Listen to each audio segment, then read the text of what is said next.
Assalamualaikum warahmatullahi wabarakatuh. Halo teman-teman. Halo Waalaikumsalam. Kak, Halo. Ya, selamat datang di Polatsar, Podcast Latsar. Bersama saya Sisilia sebagai host hari ini. Tentu saja hari ini kita ditemenin bintang tamu yang keren-keren ya. Ada Bang Kakak dari peserta Latsar CPNS PU tahun 2024. Halo Abang Kakak semua, gimana hari ini? Masih semangat? halo Iya, Kak, masih semangat, semangat. semangat. Oke, mantap. Nih, pertama-tama kita perkenalan dulu ya, satu-satu. Mulai dari Kak Clara, silahkan Kak Clara perkenalan. Halo semuanya, perkenalkan nama aku Clara Karisma dari BWS Sumatera 3 Pekanbaru.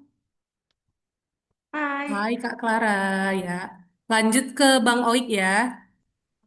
Halo semuanya. Perkenalkan, di Batam. Oke, terima kasih Bang Oi. Lanjut ke Bang Dava. Saya perkenalkan nama saya Davo Atarik, saya penempatan di BPJN Aceh. Oke, dan yang terakhir ada Bang Erik nih. Silakan Bang Erik. Halo, perkenalkan nama saya Erik Saputra dari BWS Sumatera 4 Batam. Oke, udah semua ya perkenalannya. Ya. Kita hari ini mau ngulik-ngulik nih apa yang udah kita pelajari selama agenda 1 hari pertama sampai keempat. Oke, langsung aja. Aku langsung tanya ke Kak Clara ya, yang paling cantik dulu ya, guys. Iya Gimana Kak, Kak? Masih semangat kan? masih dong. Oke. Kak, boleh nanya nih. Kira-kira kakak selama 4 hari ini di agenda 1 belajar apa aja ya? Boleh nggak Kak di-spill? Oh, oke, jadi kan kita udah 4 kali pertemuan ya. Dan kalau boleh jujur, aku tuh bersyukur banget. Kan kita selama 4 hari ini membahas tentang kayak wawasan kebangsaan, bela negara, analisis isu, kayak kayak gitu. Dan sebenarnya aku bukan bilang aku tuh apatis, cuman kayak kurang apa ya, into ke situ gitu loh. Jadi selama belajar beberapa hari ini tuh kayak diingatkan kembali lagi gitu kalau kita tuh harus memiliki kepedulian, apalagi kita udah ASN kan sekarang, jadi aku benar-benar tertegur lah istilahnya selama beberapa hari ini. Mungkin kalau misalnya dari wawasan kebangsaan itu kan cara pandang kita terhadap negara kita kan berdasarkan 4 konsensus dasar bernegara, terus bentuk perwujudannya itu kan bela negara ya. Nah, itu yang aku tangkap dari yang materi pertama tentang wawasan kebangsaan dan bela negara. Terus eh, di hari selanjutnya kan kita bahas isu-isu kontemporer dan disadarkan lagi ternyata banyak banget ya isu di negara kita ini yang kalau misalnya bukan kita yang menyelesaikan siapa lagi gitu. Dan di sini apa ya? Karena materi ini dibahas jadi muncul rasa apa ya? Kayak kepedulian gitu loh. Oh iya ya, harus kita nih yang membenahi ini gitu. Terus untuk algoritma kebangsaan ini kan dia kayak sistem nilai dan perilaku ya yang untuk meningkatkan rasa cinta kita terhadap tanah air, terus membangun pola pikir dan bertindak kebangsaan dan semuanya satu kesatuan. Jadi di algoritma kebangsaan ini kayak apa ya? Perwujudan nyata kita gitu yang berisi pesan-pesan kebangsaan. Terus untuk teknik teknik analisis isu yang baru kita pelajari tadi, ternyata untuk isu-isu ini untuk menganalisisnya tuh ada teknik-tekniknya. Kita nggak bisa sembarang milih gitu, apalagi untuk diaktualisasi nantinya. Begitu kira-kira Kak Sisil. Ya, bener ya Kak Clara. Kita kayaknya 4 hari ini full ya. Isinya, Iya, pelajarannya bagus semua. daging Terus, semua. Aku mm-mm. benar-benar tertegun sih, kayak disindir habis dari Iya, pelajaran-pelajaran ini. iya bener bener bener. Kita diingatkan lagi ya untuk cinta Ya, tanah air ya. ya, Betul, benar. oke oke. Kak Clara, terima kasih ya untuk reviewnya gitu. Lanjut kita ke Bang Oik. Kira-kira Bang Oik gimana? Adakah atau sama kurang lebih atau ada hal lain yang mau disampaikan mengenai agenda 1 dari hari pertama sampai keempat? Apa ada ketemu seseorang yang cantik atau gimana? Atau mengenai pengajarnya? Silahkan Bang Oik. Ya, terima kasih atas kesempatannya seperti itu ya. Jadi selama 4 hari ini ya, puas juga dengan materinya karena bagus banget, dan pengajar kita juga Pak Fadil tuh bagus banget sih cara menerangin. Kurang lebih sebenarnya saya setuju sama Kak Clara nih. Tadi dari penjelasan dia juga udah bagus banget nih. Cuman kalau dari saya sendiri, yang paling berkesan menurut saya ini tentang algoritma kebangsaan nih. Nah, kalau kita bahas soal algoritma kan, kalau misalnya kakak sama abang-abang pernah dengar kata algoritma, algoritma YouTube, algoritma TikTok, algoritma Instagram, itu artinya kan hal-hal yang mungkin biasanya muncul tuh di FYP-nya kita gitu. Tahu-tahu muncul soal ini, tahu-tahu muncul soal ini. Itu kan karena algoritmanya, sistemnya. Nah, dari situ artinya algoritma kebangsaan, artinya gimana caranya kita tuh ngebuat sistem sehingga yang namanya kebangsaan ini itu sering muncul di lingkungan kita gitu. Lebih tepatnya di lingkungan kantor gitu ya. Nah, caranya untuk kita bisa munculin algoritma ini yaitu dengan eh, kita ASN, CPNS itu kita sebagai eksekutor atau kita sebagai yang untuk memulainya lah. Kita mulai dengan dari diri kita perbaiki diri kita lebih disiplin, kita lebih menerapkan sifat-sifat berakhlak, kemudian sikap-sikap bela negara dalam lingkungan kita sehingga algoritma yang muncul di dalam kantor kita masing-masing itu eh, algoritma kebangsaan tersebut muncullah dalam kantor kita, dan kita juga berharap untuk pegawai-pegawai ASN yang lain tuh bisa menjadi tongkat estafet dan juga bisa merasakan nilai kebangsaan itu sehingga mereka sendiri pun ikut dan turut untuk melaksanakan nilai bela negara. Contoh-contoh hal kecilnya misalnya kayak kedisiplinan gitu ya. Sering kan kalau kita datang, kita baru datang ke kantor, kita lihat pegawai-pegawai itu datangnya mungkin lebih lama daripada kita dibanding kita yang baru-baru kan biasanya datangnya lebih cepat ya. Tanggal 8 teng udah di kantor, mereka nanti jam 9. Nah, cuman mungkin karena kita ini bisa terus menjaga ritme kita untuk datangnya tepat waktu dan disiplin, akhirnya pegawai-pegawai yang lain pun bisa ikut untuk disiplin. Itulah yang maksudnya algoritma kebangsaan contoh kecilnya. Gitu sih yang paling berkesan menurutku, Kak Sisil. Iya, Bang Oik. Berarti kita itu sebagai ASN memulai dari hal kecil gitu ya, kurang lebih ya, Bang Oik ya. Betul sekali, Kak Sisil. Oke, bagus banget. Kita lanjut ke Bang Dava. Gimana Bang Dava? Komentarnya silahkan. Oh iya, mungkin kalau dari Kak Clara sama Bang Awik tadi ngebahas pengalamannya selama 4 hari ini. Nah, mungkin aku mau nge-recall atau nge-review secara teori apa sih kewawasan kebangsaan, bela negara, terus analisis isu kontemporer. Yang ketiga ada algoritma kebangsaan. Mungkin yang terakhir teknik cara menganalisis isu. Mungkin yang pertama apa itu wawasan kebangsaan dan bela negara? Itu dua konsep yang saling berkaitan dan menjadi pilar penting dalam kehidupan berbangsa dan bernegara di Indonesia. Mungkin secara teorinya, wawasan kebangsaan adalah cara pandang atau perspektif bangsa Indonesia tentang diri dan lingkungannya yang mengutamakan persatuan dan kesatuan bangsa serta kesatuan wilayahnya. Untuk bela negara sendiri adalah sikap dan perilaku warga negara yang dijiwai oleh kecintaan kepada NKRI yang berdasarkan Pancasila dan Undang-Undang dalam menjamin kelangsungan hidup bangsa dan negara. Kalau ditanya apa keterkaitan antara keduanya, keterkaitannya adalah aksi nyata. Kalau misalkan wawasan kebangsaan itu adalah landasan pemikiran, sedangkan bela negara itu adalah aksi nyatanya. Seorang tidak akan memiliki semangat bela negara yang kuat jika tidak memiliki wawasan kebangsaan. Jadi kedua tidak bisa dipisahkan, saling ketergantungan satu sama lain. Materi yang kedua itu ada analisis isu kontemporer. Itu adalah sebuah proses evaluasi yang mendalam terhadap isu-isu yang sedang terjadi atau menjadi perbincangan saat ini.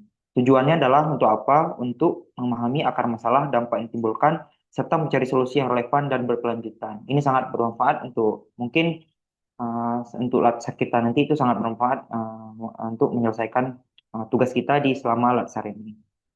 Dan materi yang ketiga itu ada algoritma kebangsaan. Apa itu algoritma kebangsaan? Adalah sebuah konsep yang menggambarkan bagaimana nilai-nilai, prinsip, dan identitas kebangsaan diproses, diserap, dan diwujudkan dalam tindakan oleh setiap individu atau kelompok dalam masyarakat.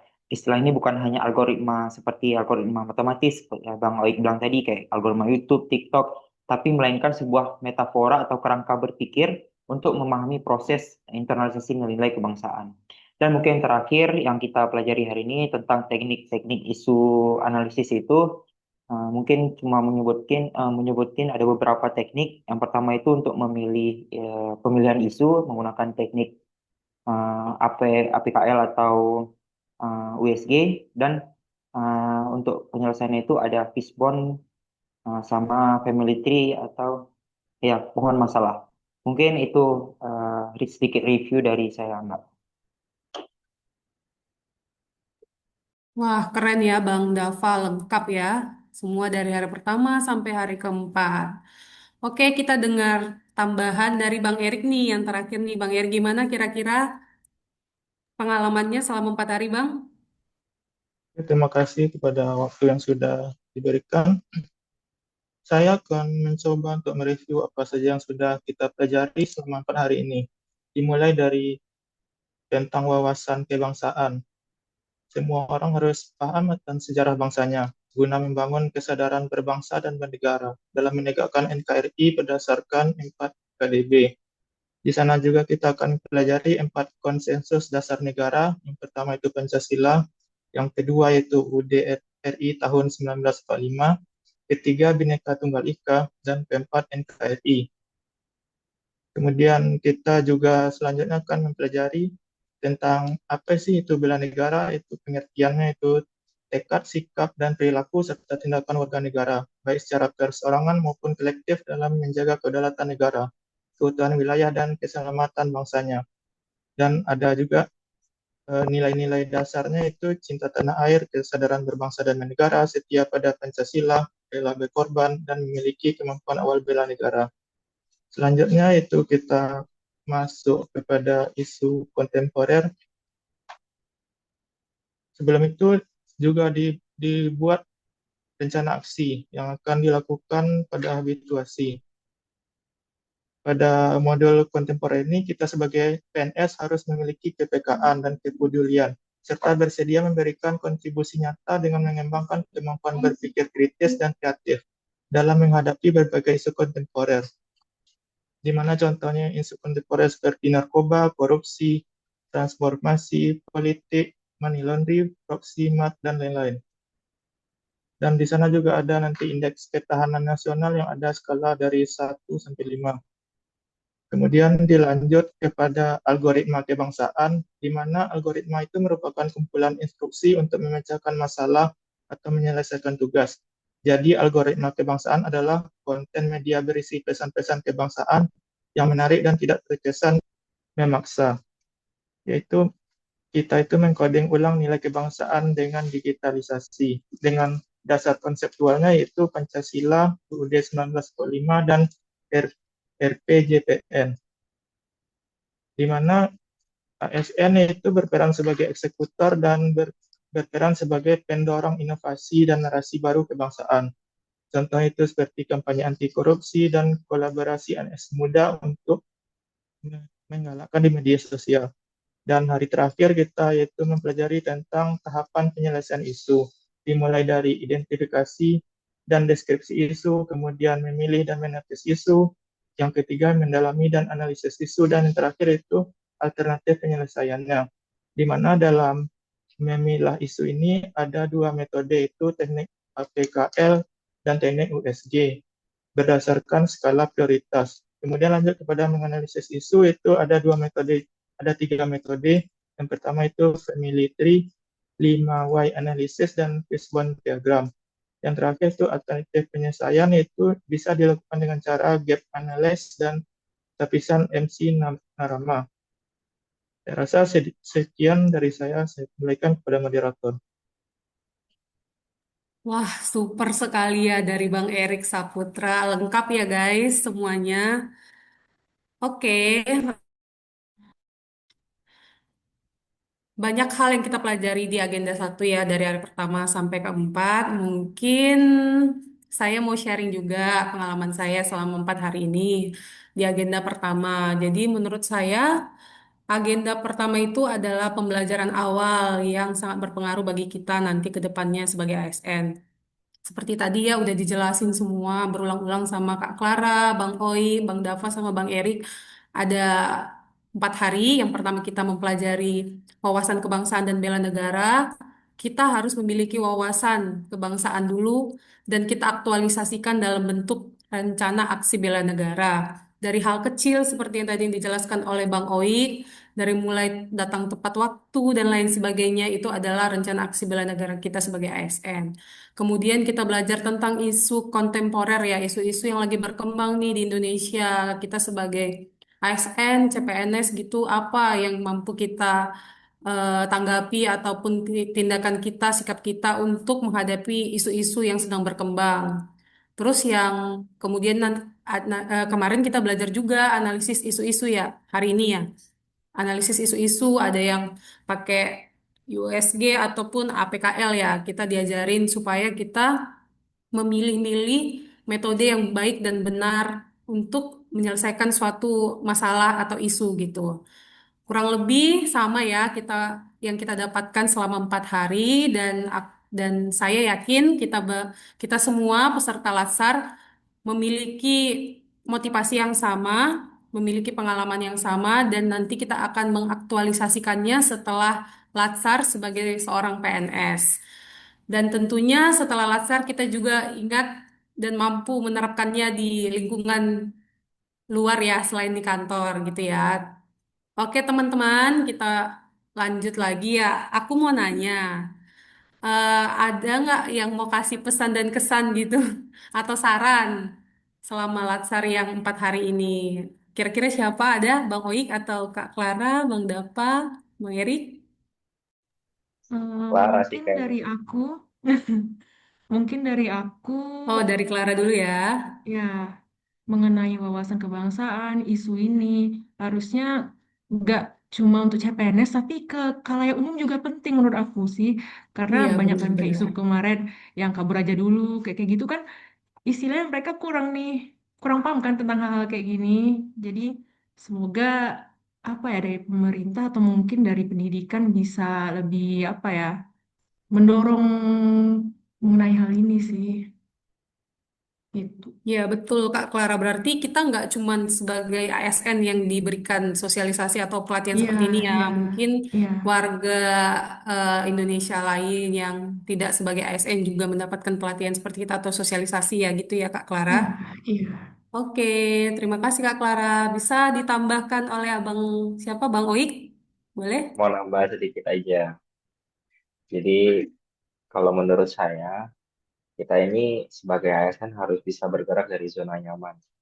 Mungkin yang pada saat kuliah atau mungkin sebelumnya kita sering eh, tidak bersikap bela negara, kayak mungkin datangnya telat atau mengecewakan. Nah, dari sekarang, dari saat ini, kita harus merubah cara kita bersikap, kita harus lebih disiplin. Kita jangan samakan dengan kayak orang-orang lain gitu. Belum tentu apa yang dilakukan oleh orang lain itu mencerminkan sikap bela negara. Dan karena kita sudah belajar, kita sudah mengetahuinya, jadi ya kita harus sadar dan kita harus memulai dan menjadi eksekutor untuk bisa membangun PU yang lebih baik. Begitu Kak Sisil. Wah, super sekali Bang Oi. Ada mau tambahan dari Bang Dapa, Bang Erik? Silakan. Udah diwakilin sama Kak Clara, Bang Oi. Oke, oke, mantap. Dari Bang Erik udah cukup? Ya, harapan saya itu setelah Mm-mm. belajar ini kita dapat mengaplikasikan nilai-nilai dan pelajaran yang telah diberikan dalam kehidupan kita sehari-hari.